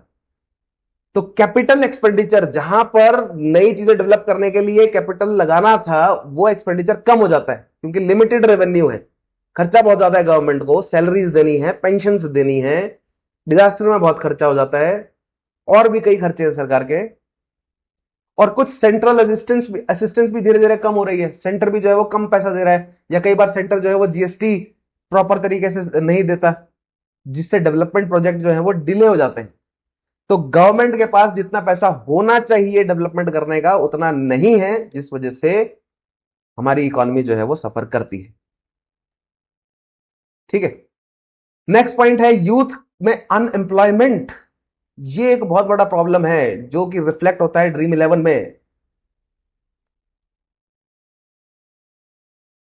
क्यों ड्रीम 11 जैसी एप्स जो है वो सक्सीड हो रही है, क्योंकि यूथ अनएम्प्लॉयड है, पैसे कहां से कमाए, वो ये सोचते हैं कि भैया जुए से जो है वो पैसा कमा लेंगे हम, राइट। इकोनॉमिक सर्वे के अकॉर्डिंग 15 से 29 साल का जो एज ग्रुप है उसमें अनएम्प्लॉयमेंट 16.3% है। 15 से 29 ईयर के जो लोग हैं उनमें अनएम्प्लॉयमेंट जो है वो 16.3% है, जो कि आपको देखने में बहुत मासूम नंबर लग रहा होगा, तो 20% भी नहीं है, बहुत ज्यादा है। यानी कि हर पांच में से एक व्यक्ति बेरोजगार है, ऑलमोस्ट हर 5 में से, हर 6 में से एक व्यक्ति जो है वो बेरोजगार है हिमाचल में। 15 से 29 साल की उम्र का। और जिनके पास रोजगार है वो सीजनल है, या ज्यादातरों के पास जिनके पास रोजगार है ना वो बहुत सीजनल है, बहुत कम समय के लिए। गारंटी योजना आ गई तो रोजगार मिल गया, राइट। टूरिज्म का मौसम आया तो उस समय रोजगार मिल गया। और जो नेशनल एवरेज है उससे काफी कम है, क्योंकि नेशनल एवरेज है अनएम्प्लॉयमेंट का इन दिस एज ग्रुप, ये अनएम्प्लॉयमेंट है एचपी का। और अगर मैं इंडिया का अनएम्प्लॉयमेंट बताऊं, national average is 10.2% in this age group. तो नेशनल एवरेज से हम बहुत नीचे हैं। का मतलब यह है कि हिमाचल में यूथ अनएम्प्लॉयमेंट नेशनल एवरेज से कहीं ज्यादा है। क्वेश्चन यह है कि ये डेंजरस क्यों है? बिकॉज एजुकेटेड यूथ के पास जॉब्स नहीं है। तो क्या होगा, वो लोग यहां से बाहर चले जाएंगे, फ्रस्ट्रेशन बढ़ेगा, स्किल जो है वो वेस्ट हो रहा है, इकोनॉमिक स्लो डाउन होगा इससे। इसलिए एम्प्लॉयमेंट जनरेशन बहुत इंपॉर्टेंट है। इसलिए बार बार बोलता हूं that we need structural shift, we need shift towards more and more shift towards industrial development. अगला प्रॉब्लम है स्ट्रक्चरल शिफ्ट। स्ट्रक्चरल शिफ्ट एक हमारे लिए फायदा भी है, और स्ट्रक्चरल शिफ्ट जो है वो हमारे लिए एक चैलेंज भी है। क्या चैलेंज है स्ट्रक्चरल शिफ्ट? सो अब एक इंटरेस्टिंग चैलेंज क्या है कि प्राइमरी सेक्टर केवल 13.7% रह गया है, और सर्विस और इंडस्ट्री 86.3% हो गई है ना। प्राइमरी सेक्टर रह गया 13.7%, और सेकेंडरी एंड टर्शरी सेक्टर हो गया 86.3%। ये भी अपने आप में एक चैलेंज है, इतनी ज्यादा ग्रोथ भी, राइट। तो ये आप सवाल पूछ सकते हैं सर ये अचीवमेंट है या चैलेंज है? तो मैं कहूंगा दोनों है। अचीवमेंट इसलिए है क्योंकि इकोनॉमी मॉडर्न बन रही है, लेकिन चैलेंज इसलिए है क्योंकि एग्रीकल्चर से इंडस्ट्री में शिफ्ट करने के लिए वर्कर्स को ट्रेनिंग चाहिए, रीस्किलिंग चाहिए, नई स्किल चाहिए, और ये प्रोसेस इजी नहीं होता। सरकार पर भी महंगा पड़ता है और लोगों की जेब पर भी। तो अगर आपको एग्रीकल्चर से छोड़कर दूसरे सेक्टर्स में जाना है तो आपको स्किल डेवलपमेंट करना पड़ता है, जो कि महंगा है as compare to staying with agriculture, right. Next challenge है एप्पल पे जो हम डिपेंडेंट हैं। हमारी इकोनॉमी में एप्पल पे जो डिपेंडेंसी है, राइट। एक खराब सीजन और बहुत बुरा हाल, राइट। एप्पल सर्वे कहता है कि एप्पल कंट्रीब्यूट करता है 76% ऑफ हॉर्टिकल्चर जीबीए और लगभग 50% फ्रूट एरिया कवर करता है, ठीक है। तो प्रॉब्लम क्या है? प्रॉब्लम यह है कि क्लाइमेट चेंज की वजह से अगर एप्पल जो है वो कभी ठीक से प्रोडक्शन नहीं दे पाया तो जितनी भी इंडस्ट्रीज एप्पल के साथ रिलेटेड है वो पूरी इंडस्ट्री इंपैक्ट होती है, और फंस जाते हैं लोग। जैसे पिछले साल हमारे यहां फंस गए थे लोग। तो डाइवर्सिफिकेशन बहुत जरूरी है। यानी कि अब हमें ज्यादा मतलब लीची लगाओ आप लोग, लीची को लेकिन ना जल्दी बेचना पड़ता है, जल्दी से जल्दी, इसलिए लोग लीची में हाथ नहीं डालते। लेकिन संतरे हैं, माल्टे हैं, नींबू हैं, और भी कई तरह के फ्रूट्स हैं जिनको लगाया जा सकता है हिमाचल प्रदेश में। तो डाइवर्सिफिकेशन करो थोड़ा, ताकि हम एप्पल पर डिपेंडेंट ना रहे, क्योंकि अगर किसी साल एप्पल की फसल ठीक नहीं गई तो हम वो धक्का सह सके। एंड फाइनली सर्वे जो है वो वे फॉरवर्ड भी देता है, मेंस के लिए एक और पॉइंट देता है। तो वे फॉरवर्ड क्या क्या है? तो पहले तो हमें डेडिकेटेड इंफ्रास्ट्रक्चर फंड चाहिए। गवर्नमेंट ये सजेस्ट करती है कि डेडिकेटेड इंफ्रास्ट्रक्चर जो है वो फंड 90-10 होना चाहिए, यानी कि 90% जो है वो सेंट्रल गवर्नमेंट दे और 10% राज्य दे, और हिमाचल की जो है वो proper centre state sharing model पर जो है वो हिमाचल को हम परफॉर्म करा सकें। क्वेश्चन ये है कि इसकी जरूरत क्या है? क्योंकि हिमाचल में डिजास्टर बार बार आते हैं, हर बार स्टेट गवर्नमेंट के पास सफिशिएंट फंड नहीं होते, और स्टेट गवर्नमेंट इधर उधर से फंड, लोगों की तो सेवा करनी ही है ना, सर्विस देनी है लोगों को, नहीं तो अगली बार लोगों को सिलेक्ट मतलब चयन नहीं करेंगे, आपको वोट नहीं देंगे। तो सरकार इधर उधर से पैसा खींचकर डिजास्टर में लगा देती है, लेकिन जो इधर उधर से पैसा खींच रही है वो स्कूल में जाना था, वो हॉस्पिटल में जाना था, इसलिए इससे ग्रोथ स्लो हो जाती है। तो सेंटर को पैसा जो है वो डिजास्टर के लिए ज्यादा देना चाहिए हिमाचल को। हर बार स्टेट गवर्नमेंट के पास सफिशिएंट फंड नहीं होते, इसलिए एक डेडिकेटेड डिजास्टर फंड जो है वो होना जरूरी है। इंफ्रास्ट्रक्चर रेजिलिएंट बनेगा जिससे। सेकंड है diversification of horticulture, right. Apple पर जो हम डिपेंडेंट है ये हमारे लिए प्रॉब्लम है, राइट। सर्वे ये कहता है कि भैया कीवी लग सकती है, सिट्रस फ्रूट लग सकते हैं, अनार लग सकता है, stone fruit, walnut, dry fruit, इन सबको प्रमोट करो। इससे फार्मर्स की इनकम भी बढ़ेगी और एप्पल पर जो हमारी डिपेंडेंसी है वो भी कम होगी और रिस्क भी कम होगा। तीसरा है डिजास्टर के लिए प्रिपेयर रहना, यानी कि डिजास्टर जब आ जाएगा तभी मोबिलाइज नहीं करना है। स्कूल्स में, कॉलेजेस में ड्रिल्स होनी चाहिए, पंचायतों में ड्रिल्स होनी चाहिए, लोगों को सिखाना चाहिए कि अलग अलग डिजास्टर के दौरान जो है वो हमें क्या क्या करना है। और सरकार को अपनी तरफ से जो है वो प्रॉपर इंफ्रास्ट्रक्चर डेवलप करना चाहिए कि अगर कहीं डिजास्टर आने की अंदेशा हो तो उससे पहले से ही, क्योंकि आईएमडी जो है वो पहले से अंदेशा दे देता है कि भैया अब हैवी रेनफॉल जो है आने वाला है, ऑरेंज या रेड वार्निंग इशू हो जाती है, तो उससे पहले ही जहां जहां पर हैवी टूरिज्म है सरकार वहां पर रोक दे, लोगों को आगे जाने ही ना दे। राइट। या सरकार पहले से ही तैयारी करके रखे, वहां पर एसडीआरएफ की टुकड़ियां जो है वो नजदीक मौजूद हो, या एनडीआरएफ की टुकड़ियां नजदीक मौजूद हो, जहां पर पता चल रहा है, यहां पर एस्टिमेटेड है कि भैया आ सकता है डिजास्टर। अब मैं भूकंप की बात नहीं कर सकता क्योंकि भूकंप अचानक से आ जाता है, लेकिन बारिश से रिलेटेड जो डिजास्टर है, मानसून रिलेटेड जो डिजास्टर है, वो तो प्रिडिक्ट किया जा सकता है। तो डिजास्टर से पहले प्रिपेयर रहना, तो एडवांस फोरकास्टिंग, उसके अलावा automatic weather station, early warning system, district disaster plan जो है वो बनाया जाए, उसके अलावा स्लोप्स जो है उनको स्टेबलाइज करने का प्रोग्राम, डंगे लगाए जाए इस तरह के, जो जो भी मतलब जैसे आपने देखा होगा हर जगह, आप हिमाचल से हैं तो आपके यहाँ भी हर जगह कुछ ना कुछ नटोरियस घार होगी, हमारे यहाँ घार वर्ड इस्तेमाल करते हैं, यानी कुछ ऐसे स्लोप होंगे जो कि बारिश में स्लाइड करते ही करते हैं। तो जो ऐसे नटोरियस स्लोप्स है उनका कुछ कर दो ना परमानेंट इलाज। राइट। उसके अलावा साइंटिफिक इंफ्रास्ट्रक्चर डेवलप करना है, ऐसा कोई हाफ हैजर्ड नहीं। तो ये प्रिवेंशन अप्रोच जो है वो जरूरी है। नेक्स्ट वे फॉरवर्ड जो है वो हमारे पास वो है स्किल को डेवलप करना। अगर हमें दिख रहा है कि हम प्राइमरी से सेकेंडरी या टर्शरी की तरफ बढ़ रहे हैं और सेकेंडरी टर्शरी में अगर हमें स्ट्रांगली परफॉर्म करना है तो स्किल्ड होने चाहिए लोग हमारे पास। स्किल डेवलपमेंट जो है वो जरूरी है।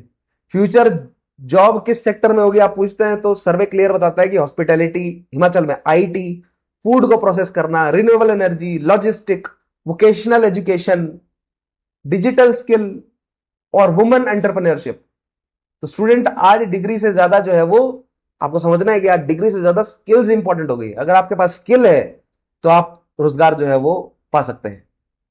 पांचवा है जो मैं हमेशा बोलता हूं, हर जगह बोलता हूं, इंडस्ट्रियल ग्रोथ हमें करना है भैया। इंडस्ट्रीज डेवलप करनी है। ठीक है, इंडस्ट्रीज के बगैर कुछ भी नहीं है। इंडस्ट्रीज अगर आपकी बढ़ेगी तो आप क्या कर सकते हो, अगर आपके पास इंडस्ट्रीज ज्यादा है तो यानी कि आप प्रोडक्शन ज्यादा कर रहे हो, प्रोडक्शन ज्यादा कर रहे हो तो दूसरों को बेच रहे हो, दूसरों को बेच रहे हो तो आपके पास ज्यादा पैसा आ रहा है। राइट। तो इकोनॉमिक सर्वे के अकॉर्डिंग 2022 में हिमाचल के एक्सपोर्ट्स का 65%,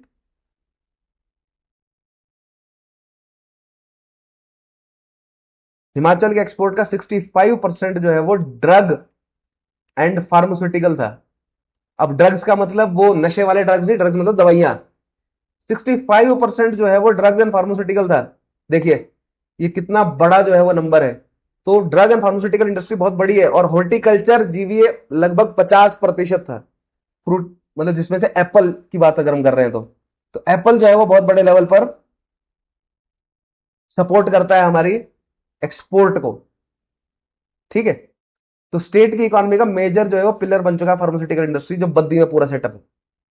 राइट। इसको मॉडर्नाइज करने की जरूरत है, और भी इंडस्ट्री सेट करनी है, केवल फार्मास्यूटिकल ही क्यों हो हिमाचल में। तो फाइनल अगर आप समरी देखें तो पूरे चैप्टर को अगर आप सिर्फ कुछ लाइंस में समराइज करें तो मैं कहूंगा कि ग्लोबल इकोनॉमी स्लोली रिकवर हो रही है, जो पहले हमने बात करी। ठीक है। और इंडिया इकोनॉमी दुनिया की फास्टेस्ट ग्रोइंग इकोनॉमी है। हिमाचल प्रदेश ने स्ट्रांग पोस्ट पैंडेमिक रिकवरी करी है। एग्रीकल्चर से सर्विसेज और इंडस्ट्री की तरफ स्ट्रक्चरल ट्रांसफॉर्मेशन हो रहा है। हिमाचल हाइड्रो पावर और हॉर्टिकल्चर स्टेट की, हिमाचल की हाइड्रो पावर और हॉर्टिकल्चर स्ट्रेंथ है, मतलब इस हमारे हमारे स्टेट की मेजर स्ट्रेंथ है। लेकिन climate change, infrastructure damage, youth unemployment और एप्पल डिपेंडेंसी कुछ बड़ी प्रॉब्लम्स है, जिसके लिए हमें चाहिए climate resilience, skill development, industrial growth and diversification और सस्टेनेबल डेवलपमेंट। तो अगर आप एग्जाम पॉइंट ऑफ व्यू से देखें तो ये कुछ फैक्ट्स हैं जो आपको याद रखने हैं। इंडिया फोर्थ लार्जेस्ट इकोनॉमी, जो कि सर्वे में मेंशन्ड है, आप तो सिक्स हो गई। ठीक है। GDP growth 7.4, Himachal GSDP 10.1, real GSDP 6.4, climate loss 46,000 crore, youth unemployment 16.3, primary sector 13.7, secondary 86.3, secondary and tertiary. Apple contribute 76% of GVA but holds 50% of the fruit cover. Pharmaceutical जो है वो 65% है। तो ये कुछ ऐसे इंपॉर्टेंट फैक्ट्स हैं। इसके अलावा बाकी जो भी मैंने मेंशन करे क्लास में, वो सभी आपको प्रीलिम्स के लिए इंपॉर्टेंट है। जो भी मैंने पॉइंट्स लिखवाए वो सारे जो है वो मेंस के लिए इंपॉर्टेंट है। राइट। तो प्री और मेंस दोनों के हिसाब से जो है वो पढ़ना पड़ता है किसी भी एग्जाम को। राइट। मतलब किसी भी टॉपिक को फॉर यूपीएससी एंड एचएस।